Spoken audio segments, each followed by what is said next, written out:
मर्ने गुरुले हामीले जुन मान्नु हुँदैन।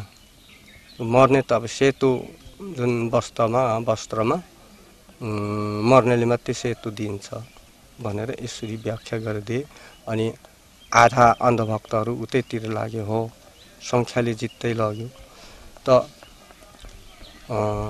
महागुरुले त्यत्रो भनिराख्नुभयो, सतगुण बाटो सतगुण हुनुपर्छ, सतगुणको एउटै चिन्ह है भनेर भनिराख्नु भएको छ। त्यसैले हामी ओ त भन्दैनौँ, ओम नै भन्छौँ र भक्तजनलाई पनि म तर्फबाट यही भन्दैछु। किराँतीहरूको संस्कार संस्कृति मौलिक अलगै हुनुपर्छ। संस्कारहरू मर्दा पर्दा विवाह न्वारान कार्य कसरी गरिन्छ र अनि अन्त्येष्टि कार्य कसरी गरिन्छ। यो हाम्रो जम्मा 16वटा संस्कार विधि भनेर महागुरुकै जुन मुखारबिन्दबाट त्यो पाठहरू विभिन्न यासम्बा फेदाङमाहरूसँग जुन बसेर उहाँहरूले जुन के अरे उहाँहरूसँग बयान लिएर जम्मा गरिराखेर जन्मदेखि अथवा गर्भदेखि मृत्युसम्मको संस्कार। त हामी सबभन्दा पहिला गर्भ पूजा चाहिँ हाम्रो मुन्धुम भाषाबाट सपोक चोमेन भनेर भन्छौँ। सपोक सप भनेर भनेको सपोक चोमेन तीनटा अर्थले दिइराख्नु भएको छ। सप भनेको सृष्टि हो, पोक सृष्टि भएर मात्रै हुँदैन, त्यो पोक जुन उत्थान हो, र चोमेन जुन आमाको गर्भमा हामी अस्रिन्छौँ र त्यहाँ जुन अस्रेर त्यत्तिकै डल्लै हुँदैन, त्यसले विकास हुँदै जाने क्रममा जो हामीले संरक्षण गर्नुपर्छ त्यसले चोमेन मुन्धुम सुनाउनेदेखि लिएर हाम्रो जुन नराम्रो कुदिश्रीबाट जुन छेकबार गर्ने भन्ने जुन एउटा सुरुमा। अनि त्यहाँदेखि हुँदै जन्म जब त हामी हुन्छौँ, जन्म भएपछि यो धरातलमा हामी के अरे आमाको गर्भबाट जुन के अरे हामी गिर्छौँ, त्यहाँबाट जुन 10औं दिनमा हामी न्वारान गर्छौँ। र यो न्वारान पनि पहिलाको परम्परा चाहिँ 3 दिन र 4 दिनमा न्वारान गर्ने, मृत्युमा 3 दिन र 4 दिन बार्ने भनेर यसरी दुविधा छुट्यायो। छोरा मान्छेको न्वारानमा 4 दिन, त छोरा मान्छेको मृत्यु कार्य के अरे नुन तेल बार्दा 4 दिन, र छोरी मान्छेको 3 दिन भनेर यसरी पहिला परम्परालाई यो कुरीति भो, एउटै रीति चल्नु नसक्दा यो कुरीति भो भनेर 1988 साल वैशाख 24 गतिको जुन सत्यधर्म मोचोलका सारा याक्थुङ चुम्लुङ अर्थात् जुन के अरे धार्मिक चुम्लुङ गरेर त्यहाँ जुन 10वटा बुँदा लेखिराखेर प्रचार गरिया छ। तर त्यो प्रचारमा हामी नलागेर होइन, आफ्नो परम्परा के थियो, छिट्टो छरितो मिठो यसतिर लागेपछि यसरी संस्कारहरू बिग्रिँदै आएको भनेर भन्छ। तर त्यो संस्कारलाई त्यो 10वटा बुँदा अनुरूप जुन मुन्धुम पनि बनायो। त्यो मुन्धुम कहिलेदेखि सुरु भयो भने 90 सालदेखि विवाह र विवाह संस्कार। अनि तपाईको यो नाहाङमा पिचममा युमा थेबा अनि कहिले तुङदुङगेबा थुङथाङबा सिङ्लाबा खवालुम्बा भन्दै फाकमरा भन्दै यसरी विभिन्न ग्रहहरूको किताबहरू निकाल्दै जुन के त्यो पहिला हाम्रो यथार्थ मुन्धुमबाट त्यसरी विकास गर्दै लगेर अहिले 16वटा संस्कार विधि छ। त 16वटा संस्कार विधिमा अन्तिममा हाम्रो मृत्यु कार्य हो। मृत्यु कार्यमा अहिले जुन विभक्त साथीहरूले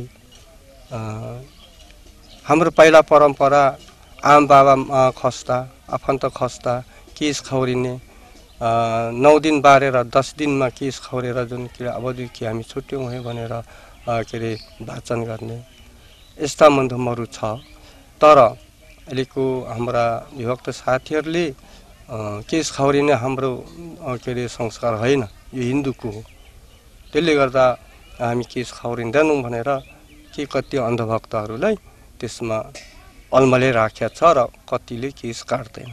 र अहिले ती केस नकाट्ने सम्बन्धमा हाम्रो राई त त्यति होइन। लिम्बू जातिमा अति सङ्घर्ष चलिराखेको छ र त्यसमा हामी के कति हाम्रो जुन के अरे गुरु आत्मानन्दको भक्तहरू के कतिले अहिले सोच्दैछ, के कतिले अहिले जुन त्यहाँ भएन हामी त जुन अल्मल्यौँ भनेर के कति यता हामी आँट्छौँ आँट्दैनौँ, हाम्रो आउने बाटो छ कि छैन भनेर हामीमा प्रश्न राख्छ।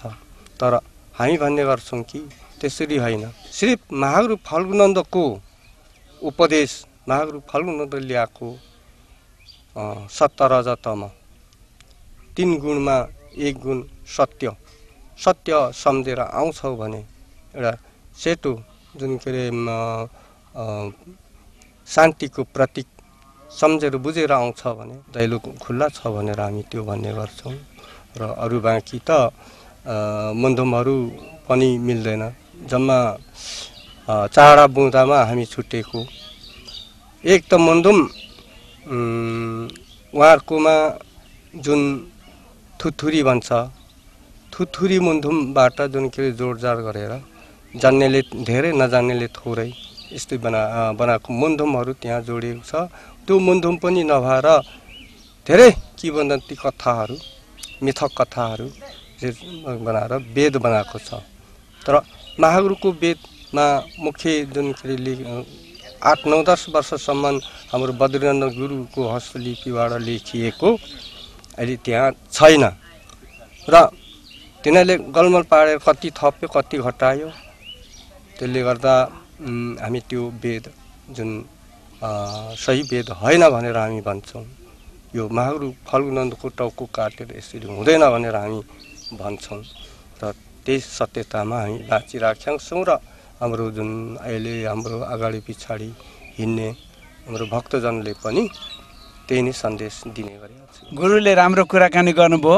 यहाँले अब सम्पूर्ण देश विदेशमा रहेको सम्पूर्ण किराँत धर्मावलम्बी भक्तजनहरूलाई र आउने आगन्तुकहरूलाई पनि ज्ञान दिनुको लागि यहाँले सबैलाई शुभ सन्देश के दिनुहुन्छ, आह्वान के गरिदिनुहुन्छ, यहाँलाई यहाँको मुखबाट बोलिदिनु अनुरोध गर्दछु। के हाम्रो आह्वान भनेको जुन किराँत यस राष्ट्रमा मात्र नभएर विभिन्न राष्ट्रहरूमा छरपस्टिएर बसेका विभिन्न भाषाबाट उनीहरू बोले तापनि बसे तापनि उहाँहरू जुन किराँतीहरू नै हुन्। जस्तै थाइल्यान्ड, बर्मा, तपाईँको जुन यहाँदेखि लिएर अब बर्मासम्म, अब अमेरिका भनौँ, यो के अरे विभिन्न राष्ट्रमा चाइना भनौँ, उहाँहरूले यहाँबाट के सन्देश हामी पठाउँछौँ भने शान्तिको प्रतीक देखाएर एउटा यसको जो शान्तिको प्रतीक झन्डा मुनि बसेर हामी किराँत जाति एउटा सभ्यता क्रममा हामी सबै जुटौँ र हाम्रो बालबालिकाहरू, हाम्रो जुन सन्ततिहरूलाई यसैमा यस सत्मार्ग उज्यालो जुन के अरे मार्गदर्शनमा डोर्याउँदै लैजाउँ भन्ने चाहिँ मेरो चाहिँ सन्देश। र अहिले जो यो दुई विधा नलागेर एउटा सतगुण सत्य रजतम यसलाई निहालेर सत सेतो हो, तम रातो हो, रज रजेसी हो। अब यिनीहरू रातो हो, अब यिनीहरू नै छुटाइदियोस् र अन्तर्राष्ट्रका हाम्रो के अरे किराँतीहरूले यो बुझिदियोस् र यहाँहरूले पनि केही मुन्धुम दर्शन र लक्ष्य र के अरे उद्देश्य सम्बन्धी उहाँहरूलाई पनि केही यस नेपालका किराँतीहरूलाई, आदिवासी किराँतीहरूलाई केही सुझाव दियोस् र शान्तिको एउटा प्रतीक रूपमा बुझिदियोस् भन्ने नै हाम्रो यसतर्फबाट महागुरु फल्गुनन्द तर्फबाट हामीले यही नै सन्देश पठाउँछौँ गर्छौँ। र किराँतीभन्दा किराँती मात्र नहेर महागुरु फल्गुनन्दको उपदेशमा सारा सकल प्राणीको जय रक्षा सेवाको निम्ति आफू शान्ति रहनुपर्छ, शान्तिको प्रतीकमा जुन के बसेर मात्र अरूलाई शान्ति गर्न सकिन्छ है भन्ने उपदेशलाई शिरोधार गरेर हामी सन्देश यही नै पठाउँछौँ।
किरात हाङसाम संयोग माङहिममा शिवरात्रिका अवसरमा आयोजित सम्पूर्ण कार्यक्रम भव्य रूपले सफल भएको उपलक्ष्यमा विदाई स्वरूप माङलाङको आयोजना गरिएको छ।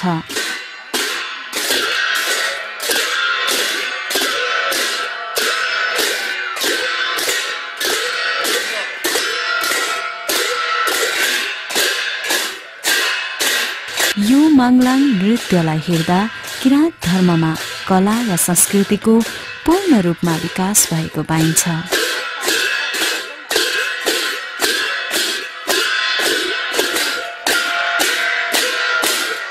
मूर्तिकार ज्ञानोदय लाओतीको घरको आँगनबाट सुरु गरिएको यो माङलाङको नेतृत्व किराँत सत्यहाङना धर्म सेवा संघको सचिव शिव सौदेनले गर्नुभएको छ।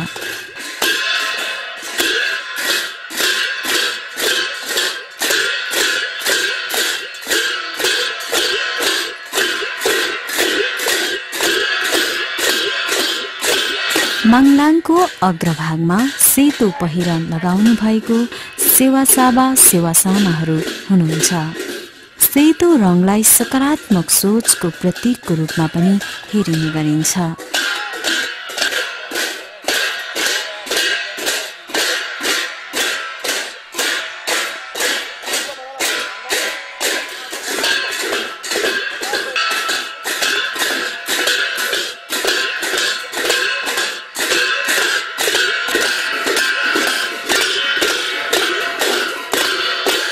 माङलाङ देव नृत्यको पछाडि चौबन्दी चोली र फरिया लगाई झ्याम्टा बजाउँदै लिम्बू चेलीहरू माङलाङ नाचिरहेका छन्। मूर्तिहरू रहेको स्थानमा देखिएको यो माङलाङ साँच्चै नै आकर्षक ढङ्गले प्रस्तुत गरिएको छ।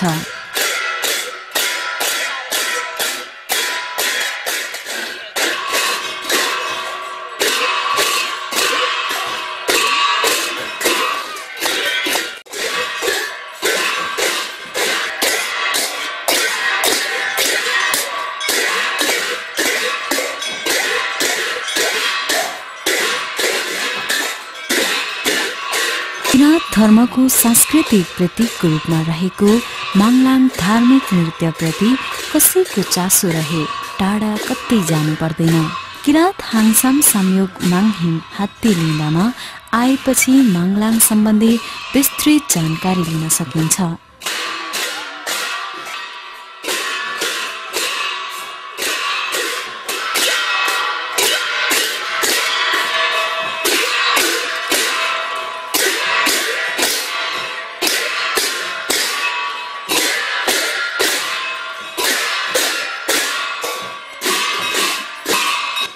अहिले भने माङलाङ टोली माङहिम प्रवेश गर्ने क्रममा अघि बढिरहेको देखिन्छ।